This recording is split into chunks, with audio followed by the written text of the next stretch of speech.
స్విమ్స్ యూనివర్సిటీలో 38 senior resident వైద్యుల పోస్టుల భర్తీకి రిజిస్టర్ పేరుతో ఇచ్చిన ప్రకటనలో మత వివక్ష పాటించడం రాజ్యాంగ వ్యతిరేకమని భారత కమ్యూనిస్టు పార్టీ మార్కిస్టు తిరుపతి జిల్లా కమిటీ కార్యదర్శి వందవాసి నాగరాజు తెలిపారు.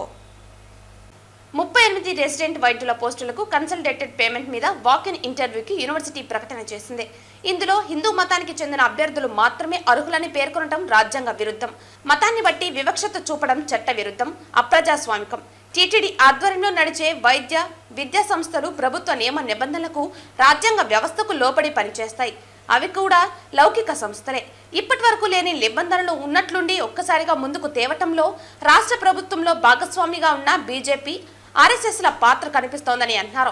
మతం పేరుతో వివక్షను ప్రదర్శించడం మంచిది కాదని పేర్కొన్నారు. కావున వెంటనే ఈ నిబంధనను ఉపసంహరించుకుని అర్హులైన వారిని ఉద్యోగాల్లో నియమించాలని కోరుతున్నామన్నారు. రాష్ట్ర ప్రభుత్వం జోక్యం చేసుకుని మతం పేరుతో సాగుతున్న ఈ వివక్షతా పూరితమైన నిబంధనను రద్దు చేయాలని కోరుతున్నామన్నారు. దీనివలన యూనివర్సిటీ స్థాయి దెబ్బతింటుందని పేర్కొన్నారు. ఇతర మతస్థులు దేవస్థానంలో పనిచేస్తున్న సమస్యపై విద్యా వైద్య సంస్థలలో వారు పరిచయమని, రాష్ట్ర ప్రభుత్వం వివరణ కూడా ఇచ్చి ఉన్నదాన్ని కాదని ఈ రకమైన ప్రకటన చేయటం శోచనీయమని వందవాసి నాగరాజు పేర్కొన్నారు.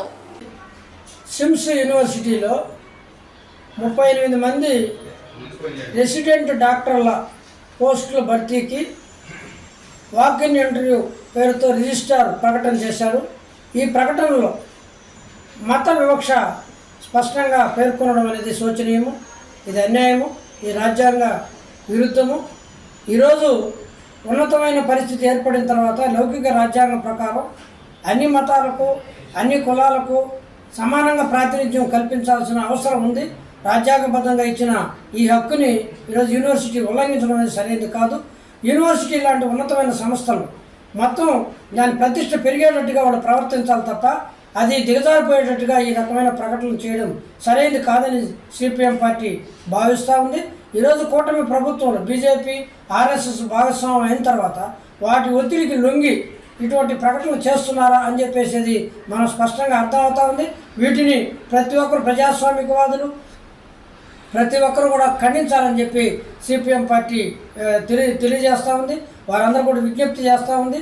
ఇటువంటి ప్రజాస్వామ్య వ్యతిరేక, రాజ్యాంగ వ్యతిరేక, మత వివక్షత పాటించే వాటికి వ్యతిరేకంగా జరిగే ఉద్యమాల్లో అందరూ కూడా భాగస్వామ్యం కావాలని, ఇప్పటికైనా స్విమ్స్ యూనివర్సిటీ యాజమాన్యం ఈ యొక్క ప్రకటనను రద్దు చేసి ఈ రాజ్యాంగ విలువలను కాపాడాలని చెప్పి సిపిఎం ప్రకటిస్తూ ఉంది.